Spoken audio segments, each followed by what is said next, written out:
Well, another update. Just that little bit closer now. I've got new mirrors.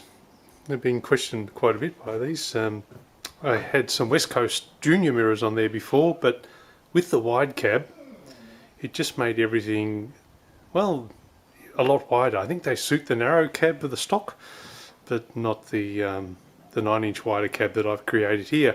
So I did a lot of searching for a long time over the years actually, and I've ended up settling on these fully stainless steel VW late Type 2 and early Type 3 bus mirrors, or combis as they're known here. So they're fully stainless, and they screw into this part of the A-pillar, or not really the A-pillar, but the part of the door. So extremely strong. They can rotate this way as well. If this gets hit, this is all nicely stainless die cast.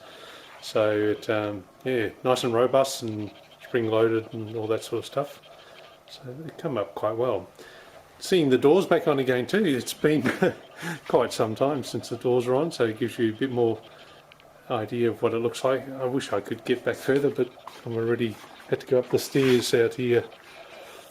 I've got my back up against the trough to see if I can show a little bit more of the door. Maybe I'll go off to this back corner. It's I've never seen this from further away than what you're seeing it here, so that's it. That's as far away as I can see without going back too far and then suddenly things get in the way, the corner of the house. You've got to realise that that wall there is on the border of next door neighbours on the side fence. This wall here is also on the border of the other different next door neighbours, because I'm on a corner street, and out through there is, when it's finished, it's got to go through that. It's got about 6 inches each side to fit through there. So, you know, and here's my old puppy. He's 10 and a half now. He's a little bit sorry for himself. He's done a severe sprain on his rear leg, so he can't walk very far. You should have heard his complaints this morning when I had to go for a walk without him. Oh dear, he was not pleased. I'd just like to follow on. The interior is well, basically done. I've got a few little things on its way. These are the door panels you would have seen me build throughout the long build process. So the actual backing board here is made from a sign that I picked up back in the 90s when I was dropping my daughter off at primary school. So came in useful. I thought, well, it doesn't rot, so you don't have to worry about any water getting in and that sort of thing and causing it all to warp. Got everything rigged up as far as the seat position. You see it now coming forward. Got it all set up, so one position is for my wife and one position is for me. So, and it goes automatically back when you push the other one. It can also change the radio station to your preference if you program it to your fob as well. So the door pockets are actually off my old XJ. So I always need somewhere to keep some of the small things, and this is, you know, it's not a show vehicle, it's going to be a practical thing, so you need things like that. Interesting, a little build plate I put in here. I don't know if you can read that, but these were normally just on the cowl, just in front of this on the outside on the early 48 models, and I think pre-50 they were there, so this is a reproduction.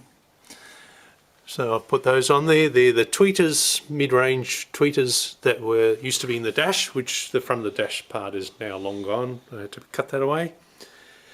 The rear ones were the ones from the rear door. So that's as far back as I can get them. So, and the other ones were, I don't know if that even shows up on camera, but the 6x9s are in the kick panels now instead. The door checks I've put in, these are off a 2004 Kia Rio. I had the mounts made up in leather straps to go in there, but it was driving me nuts that the door would just close on itself all the time, because then there's nothing to hold it open. So I found those had the right amount of curve so that when it goes in and out, it doesn't strike the glass when it's inside there. I first thought, oh yeah, just turn it around, and this was over a year ago when I was working on the doors.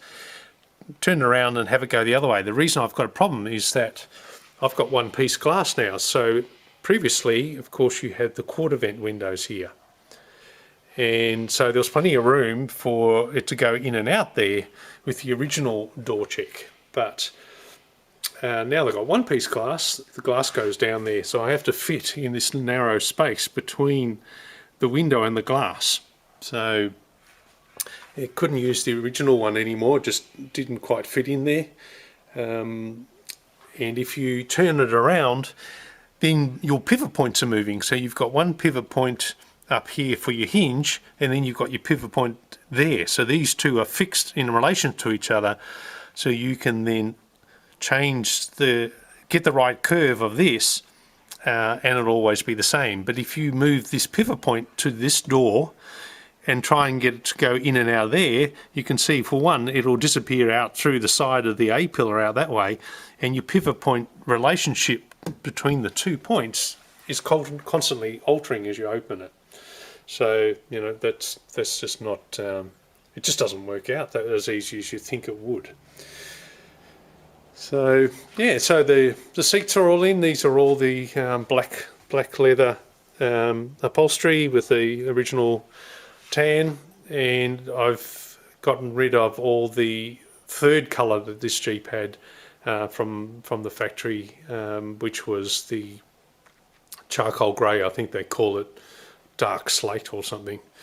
So also got the shifter bezel in. I had to get a new one of these that had been broken by the towing company trying to figure out how to get the shifter lock off, and they also broke the little tab in here that's where you're supposed to do it.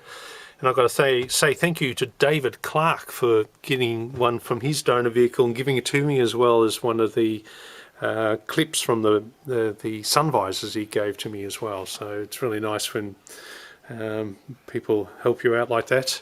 Also to Richard Curley from Jeeps R Us in Coffs Harbour. I had a problem where the central locking suddenly stopped working. So as you can see, the central locking just intermittently not worked, and I couldn't make it do one or the other. Turns out that the junction box, which is up inside here, when this B pillar was crushed against it, I noticed that it had a cracked case when I used it, but it must have also broken one of the soldered joints inside that controlled the central locking, and that's why it was intermittent. So swapping the junction box from another one I imported from the States fixed that problem. But yeah, it took just a couple of weeks of off and on thinking what was causing this, and even Jeep Garage, a couple of the guys there were helping me that I could bounce ideas off. It's really great that even though there's no one here in person, like Richard is 1,400 kilometres away from me, but let alone the other side of the world, you can still work things out together. This is the last thing I've just finished doing. This is a seal cover, so it's all out of stainless steel, because you will get scuffed. And the last thing I do when this is all painted body colour, that you're scuffing it coming in and out. So I wanted something that would cover the edge of the carpet and all the underlay. So I actually made this from a commercial kitchen bench. There was I rolled it and folded and everything like that. So I did all that. That was the last thing I was doing.